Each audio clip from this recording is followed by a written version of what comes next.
한 주간 동안 주의 은혜 가운데 평안하셨습니까? 우리 옆에 사람하고 인사합시다. 사랑합니다. 축복합니다. 예. 마스크가 편하지 않으세요?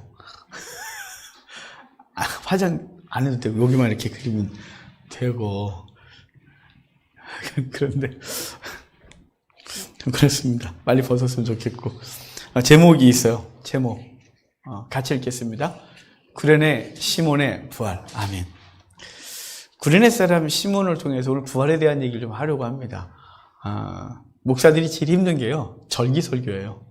왜냐면 해마다 한 번씩 돌아오는데요, 설교가 너무 뻔하거든요. 성탄절, 추수감사절, 부활절은, 또 성령강림절은 제목이 정해져 있어요. 주제가 정해져 있고요. 그 목사들은 이때 진짜 힘들어합니다. 다른 분들은 안 힘들지 모르겠지만 저는 정말 힘들어요. 20년 목회했잖아요. 부활에 대해서 최소한 20번 설교를 해야 되는 거였죠. 항상 고민하는데 이번 주 내내 고민했어요. 주님 어디에 하죠? 뻔한 얘기는 하고 싶지 않은데, 다 아는 얘기인데 하도 제가 똑같은 소리 많이 해서. 근데 이번 주에 구레네 시몬에 대한 묵상을 좀 했어요. 시몬이 그러면서 시몬을 통해 주시는 은혜가 저에게 커서 이 말씀을 좀 같이 나눠야겠다, 이렇게 생각을 했습니다. 우리 지난주부터 오늘까지 일정을 잠깐 말씀드려야 되겠죠. 금요일 날이 순환일 그래요. 예수님이 9시에 십자가에 달리셔서 12시에 해가 어두워지고 오후 3시에 운명하시면서 성전의 휘장이 갈라졌죠. 그 휘장 갈린 것을 히브리서에서 뭐라 하냐면 휘장 곧 그의 육체. 그래서 마치 구약의 휘장이 갈라져서 성소와 지성소의 구별이 없어진 것처럼 누구나 그리스도의 몸을 통하여 아버지께 나아가 상을 얻는 얘기를 히브리서에서 했어요. 그리고 이제 운명하신 이후에 옆구리를 찔려 우리를 위해 창이 찔리시고 물과 피를 다 쏟아 우리의 모든 죄를 씻으시고, 그리고 이제 무덤에 안장되셨을 때 각 가정에서는 유월절 어린 양을 숯불에 구워 먹었다 그랬어요. 그리고 오늘 새벽, 부활절 새벽에 초실절 예배를 드리는데, 그 초실절, 성전에서 초실절 예배를 드릴 때 예수님은 무덤에서 부활의 첫 열매되어 부활하셨다 그래요. 한국교회가 오랫동안 지켰던 전통이 지금은 하나도 없죠. 그거 지키는 교회 거의 없는 걸로 알고 있는데, 부활절 새벽이 되면 모든 성도들이 새벽에 교회에 갔어요. 여전도에는 하얀 한복을 입었어요. 소복 같은 한복을 입고 다 예배당에 모여 부활하신 예수님을 예배했던 전통이 있는데, 우리 한국교회가 아름다운 전통들이 다 사라졌어요. 성절에 있었던 새벽송 전통도 사라지고, 그리고 부활절 새벽 예배 전통 사라졌고, 그렇다고 해서 그걸 꼭 살려야 되겠다는 뜻은 아닌데, 중요한 건 뭐냐면 그렇게 기념하여 기억했던 것들이 잃어버렸다는 것이죠. 그리고 오늘부터 이제 다음 주일까지 일주일 동안 무교병을 먹는 기간이에요. 쓴나물과 그리고 무교병과 쓴나물을 함께 먹으면서 애굽에서 그 고통받았을 때, 그때 그 고난을 기억하고, 그리고 부활 생명 살리신 8일째 축제를 벌이게 된 귀한 은혜가 벌어지는 것이 다음 주일날이 되는 거예요. 그래서 부활 다음 주일이 축제의 날이 되게 되는 것이 이번 한 주간. 그러니까 이번 한 주간은 고난과 부활, 그러니까 과거의 고통과 그리고 생명을 함께 계속 묵상하고 즐기다가 맨 마지막 날 8일째, 다음 주일이 돼요. 주일날 축제가 벌어지는 게 이스라엘의 고대 전통이었어요.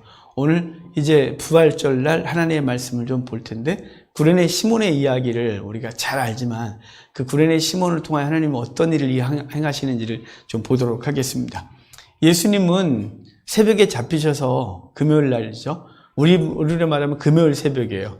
유대인들은 이제 목요일 밤이죠. 목요일 밤 늦게 잡히고, 이제 금요일, 거기도 금요일이네요. 죄송해요. 금요일 전날부터 시작되는 거니까 해갖고 이제 새벽에 잡히셔서 사형언도를 받으시고, 그리고 십자가를 지고 골고다로 오르세요. 골고다로 오는데 성 바깥이잖아요. 여러분, 이건 로마 십자가형의 로마 사회가, 로마가 죄인들을 십자가에 못 박을 때 평소에 하던 행위와 전혀 다른 짓을 하고 있는 거예요. 원래 로마 사람들이 그 죄인을 십자가에 달 때 대로에, 그리고 성문 앞에 이렇게 박았어요. 사람들이 가장 많이 활동하는 곳이, 그래서 사람들로 하여금 지켜보게 하고, 그리고 돌 던지게 하고, 한 5일 동안, 5일 정도 살아있으니까 계속 모욕을 주고, 결국은 비참하게 죽도록, 부끄러움을 당하도록 하는 것이 십자가 처형의 관례였는데, 예수님의 십자가 처형은 도로나 이런 데서 하지 않고, 그는 그 쓰레기 버리는 곳, 또는 채석장이라고 했던 그곳에서, 골고다 언덕까지 굳이 끌고 올라가서, 그곳에서 십자가 처형 한 번도 해보지 않는 장소에서 예수님 십자가에 달리게 되어집니다. 그렇게 하신 이유는 구약의 속죄 제사를 성취하시기 위함이에요. 구약의 속죄 제소 중에 제사장의 죄, 대제사장의 죄와 백성들 전체의 죄를 속하는 아세셀 염소를 대속죄 제물로 드릴 때 그의 피는 이제 제단에 쏟아 붓지만 그의 모든 그 제물은 성전에서 못 태우고 성전 바깥에, 성 바깥에 쓰레기 태우는 곳에서 태우도록 규정되어 있어요. 너무 더러워서죠. 바로 예수님이 우리의 속죄 제물, 대제사장으로서, 그리고 우리 모두의 죄를 뒤집어 쓰시고, 더럽고 추한 죄, 지난 한 주간 동안 지었던 죄, 그런 거 다 뒤집어 쓰시고, 예수님은 성전 바깥에서 그 속죄 제물로 죽으심을 그것을 성취하기 위하여 주님은 성 바깥에 나가 이제 골고다로 오르시게 되는데, 이 골고다로 오르실 때 그때 너무 많이 지쳐서 쓰러지시죠. 계속해서. 그래서 예루살렘에 가면 예수님이 쓰러졌다는 장소마다 기념 자리가 이렇게 있는데 진짜 그 자리인지 아닌지는 아무도 몰라요. 아무도 모르고 하여간 그곳에 여러 번 쓰러지시는데 그때 옆에 지나가던 구레네 시몬에게 강제로 십자가를 지웁니다. 구레네 사람 시몬, 그런데 구레네가 어디냐면 이 북이스라엘, 그러니까 이집트가 있고 이집트 바로 옆에 리비아 있어요. 리비아에서 또 트리폴리가 있는데 그 트리폴리를 고대했던 구레네 이렇게 말했습니다. 이 구레네 정말 학문적으로 뛰어났었어요. 고대 때 규레네 아파라고 후에 나중에 에피쿠로스 아파가 거기서 나오게 되는데 하여간 그렇게 철학적으로도 그렇고 유대인들이 그곳에 가서 이제 유대인들 나름대로의 공동체를 만들었기 때문에 유대인들이 굉장히 많았어요. 그리고 유대인들이 이제 절기가 되면 예루살렘에 와서 절기를 지켜야 되는데 그 중에 한 사람, 구레네 사람 시몬이 절기를 지키겠다고 그는 예루살렘에 왔다가 예루살렘에서 한 사람, 예수님이 십자가 지고 올라가는 것을 많은 사람이 구경했어요. 사실 그들은 대부분 며칠 전에 예수님을 향해 호산나 외쳤고 호산나를 외치며 구원해달라고 외쳤던 사람들이 대부분인데 이제 그를 비아냥거리고 조롱하고 침뱉고 때리고 돌 던지고 이제 죄인 취급하는 것이죠. 그럴 때 구레네 시몬도 그 자리에 서서 아마 동일하게 하고 있었겠죠. 최소한 그냥 지켜는 봤었겠죠. 비아냥거리는 안 했어도 그러고 있는데 갑자기 로마 군사가 구레네 시몬을 끌어다가 예수님 십자가를 대신 지게 해요. 강제로 지게 했다 그렇게 돼 있거든요. 사실 이러한 행위는 페르시아부터 해서 전통이 이어져요. 페르시아엔 엄청나게 큰 나라를 만들면서 전령이 되게 중요하게 여겨졌어요. 그래서 페르시아 전령이 지나가다가 필요한 말이나 음식이나 무엇인가 필요하면 그냥 강제로 징발할 수 있는 권리를 갖고 있었는데 그걸 로마에서 그대로 갖고 있어서 로마군이 지나가거나 로마군이 주둔하는 장소에 필요한 물품들은 강제로 징벌할 수 있는 가져가서 쓸 수 있는 법이 있었어요. 바로 지금 예수님이 십자가를 지고 올라가시는데 그분이 자꾸 쓰러지니까 로마 군사가 그렇다고 지가 한 15km 정도 되는 나무를 지고 올라갈 이유는 없고 그 옆에 등발 좋아 보이는 구레네 시몬 그를 가다가 징발해서 네가 줘. 그래서 예수님의 십자가를 지고 올라가게 된 게 구레네 시몬이죠. 구레네 시몬을 좀 묵상해 봤어요. 얼마나 억울했을까요? 얼마나 당황스러웠을까요? 아니 왜 내가 저 십자가를 내가 왜 지는데 싶었겠죠. 그리고 구레네 시몬은 로마 군사의 강압에 의해 어쩔 수 없이 십자가를 지고 이제 오르기 시작했습니다. 오르는 동안 이렇게 생각해 봤습니다. 내가 만약에 구레네 시몬이었으면 어땠을까? 기분 되게 나빴을 것 같아요. 재수 없었을 것 같아요. 아니 내가 왜 사형틀을 내가 지고 올라가? 왜 필은 나야? 맨 처음에는 기분 나쁘려다가 시간이 지나면서 그 15km 전후되는 그 나무를 질질 끌고 올라가면서 나중에 지치고 이제는 기분 나쁜 것보다는 힘들었을 것이고 힘들다가 이런 생각 안 했을까요? 나는 무슨 죄를 졌지? 저 사람은 무슨 죄를 졌지? 죄가 있다 없다 여러 가지 말하는데 성전을 모독했다고 하는데 그래 그거 말고 무슨 죄가 있지? 나는 어떠나? 라고 생각하면서 자기의 죄가 막 떠올랐을 것 같아요. 그 십자가 행렬에 두 명의 강도도 함께 올라갔었어요. 두 명의 강도는 우리가 생각하는 남의 돈 뺏고 생명 뺏으려는 강도가 아니라 당시 열심당이었던 사람들이에요. 그래서 로마에 대항하고 지금 우리나라로 하면 독립운동가 정도 됐든, 그래서 친로마 사람들을 테러하고 그리고 그들의 재물을 빼앗아 자기들의 자금을 쓰기도 하고 어려운 사람들에게 나눠줬던 사람들인 것이죠.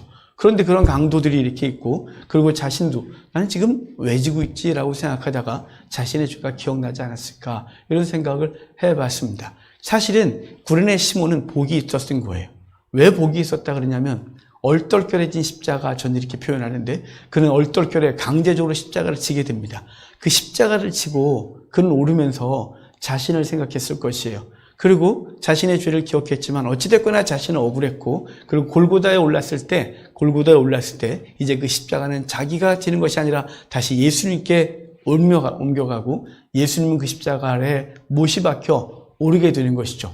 구레네 시몬은 한참 생각하지 않았을까요? 땀 뻘뻘 흘리면서 억울한 생각들과 함께, 그리고 그 앞에서 한참 지켜봤을 것입니다.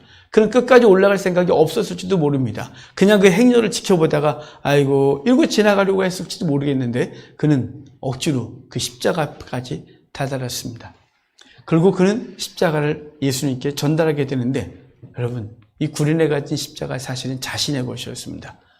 왜냐하면 죄의 싹은 사망이라고 하는 그 원리를 따라 구레네 시몬은 죄가 있었고, 그 죄의 싹은 사망인데 그동안 자기가 인지하지 못했던 것이에요.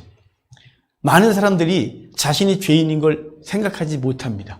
그래서 복음을 전할 때 죄인은 심판받아 지옥 갑니다.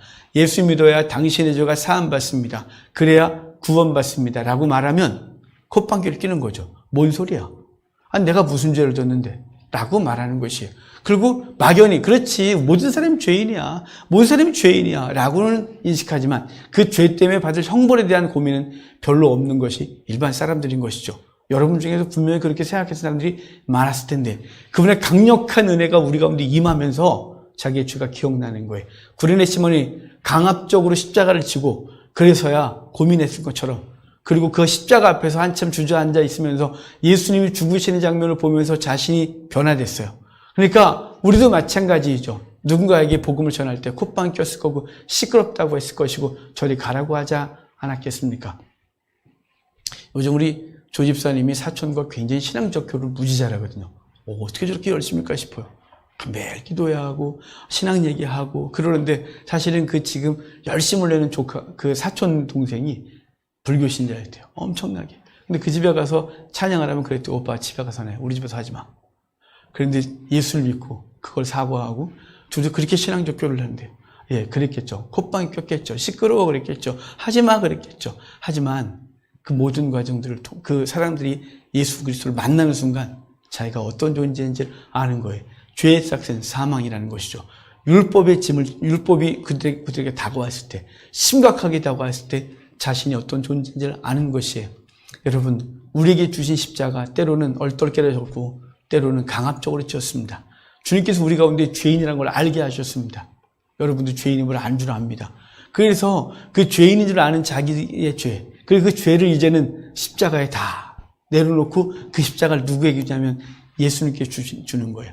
여러분이 골고다 언덕이란 뜻이, 골고다는 뜻 해골이라고 되어 있잖아요. 근데 이 해골이, 골고다가 해골도 상징하지만, 왜냐하면 그 언덕이 약간 둥그랬었답니다. 그래서 해골이라는 별명도 있었지만, 이 골고다라는 말이 히브리어 갈랄에서 유래했어요. 어근이. 히브리어 갈랄이 뭔 뜻이냐면 굴러가다, 옮겨지다, 이전되다, 뭐 이런 뜻이에요. 그러니까 제가 그 어문을 보고 어쩜 이렇게 하나님은 하나도 빈틈이 없을까? 여러분, 그 장소는 구레네 시몬에 의하면 구레네 시몬의 죄를, 그가 갖고 있던 십자가를, 그 십자가의 형벌을 누구에게 전가시키고 굴러가게 하는 거냐면 예수님께 옮겨놓는 것이. 구약의 제사 제도를 보면 이제 죄인이 자신의 죄를 속하기 위하여 양이든 염소든 소를 끌고 옵니다. 우리 양이라고 합시다. 양 한 마리 끌고 와요. 끌고 와서 성전문 앞에 서서 이렇게 말합니다. 그냥 들어가는 것이 아니라 죄인 된 황규관이가 속죄하러 왔나이다 라고 외치면 제사장이 나와 저의 죄를 양에게 전가시킵니다. 이 죄 때문에 자기가 죽어야 되는데, 제가 죽어야 되는데 제가 죽을 수 없으니 저의 죄를 전가시키고, 그래서 이제는 그 양이 죄를 뒤집어 쓰고 끌고 들어가 양을 죽이는 것입니다. 마치 골고다 언덕은 예수님께서 구레네 시몬의 죄를 뒤집어 쓰신 것입니다. 우리의 죄와 그 형벌을 전가시키는 장소가 골고다 언덕이었던 것이죠. 그리고 예수님은 십자가에 달려 죽으시고 구레네 시몬은 살았습니다. 이것이 오늘 구레네 시몬이 갖고 있는 이야기예요. 근데 구레네 시몬의 이야기가 여기서 끝나는 것 같으나 절대로 끝나지 않았습니다. 마태, 마가, 누가가 구레네 시몬이 십자가를 졌다는 얘기를 해요. 요한은 그 얘기를 기록하지 않습니다. 그런데 마가만 그 구레네 시몬의 자녀들 얘기합니다. 알렉산더와 루포의 아버지 구레네 사람 시몬 이렇게 표현해요. 마태든 누가든 그냥 거기가 없어요.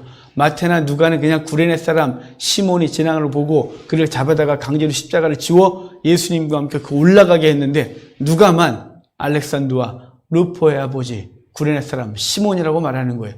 무슨 얘기일까요? 마가가 로마에서 활동했거든요. 마가가 로마에서 교회를 세우고 할 때 그때 로마 교회 주축 멤버가 알렉산더와 루포였어요.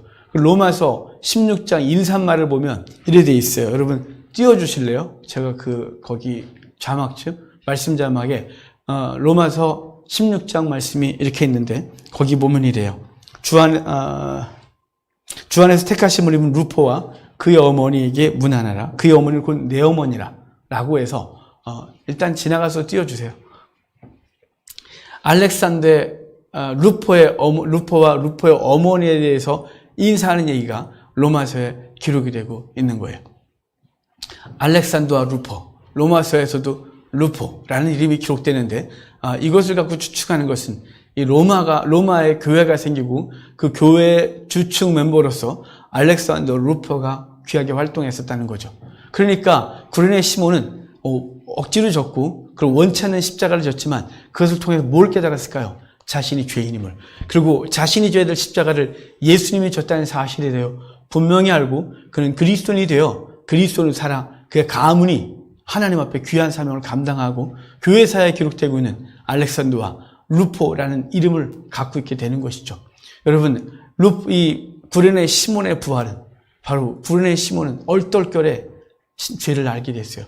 그 십자가를 받고 그 십자가에 자신의 죄를 올려놓고 예수님께 전달하고 예수님이 그 십자가를 지고 자신의 죄가 사함받았다는 것을 그 십자가 앞에서 깨닫고 그는 그리스도인으로 살아 그의 가문이 이 교회가 시작될 때 로마 교회 박해 속에서도 그의 알렉산더와 루포는 그 교회 주축으로서 살아가고 있었다는, 그리고 그의 아내도 그리스도인이 되어 사도 바울에게 내 어머니라 라고 말할 정도의 이야기를 보고 있다는 것이에요. 그러니까 구레네 시몬의 이야기를 통하여 우리는 알 수 있는 것은 우리가 하나님 앞에서 죄인임을 깨닫게 되는 은혜를 입었다는 것이죠. 일반 자연인들, 세상 사람들은 죄인이라고 말하면 아까도 말씀드렸듯이 콧방귀를 뀌거나 그래 나 죄인이야 라고 하지만 그 이상도 그 이하도 아무것도 없는 것이죠. 하지만 어느 날 주님께서 우리에게 강제적인 죄책감을 허락하세요. 십자가를 지워버린 거죠. 그래서 난 죄인이고 죽었다, 난 심판을 받는다 라는 걸 알게 하신 거죠. 어찌할까 고민했고 고민할 때 우리 십자가를 아들에게 넘기신 것이에요. 그래서 예수님께서 우리가 져야 될 십자가 짊어지시고 골고다 언덕에서 죽으심으로 우리의 죄가 소멸되었고 주님과 함께 부활하여 그리스도인으로서 살게 된 놀라운 은혜가 우리 가운데 있다는 사실입니다.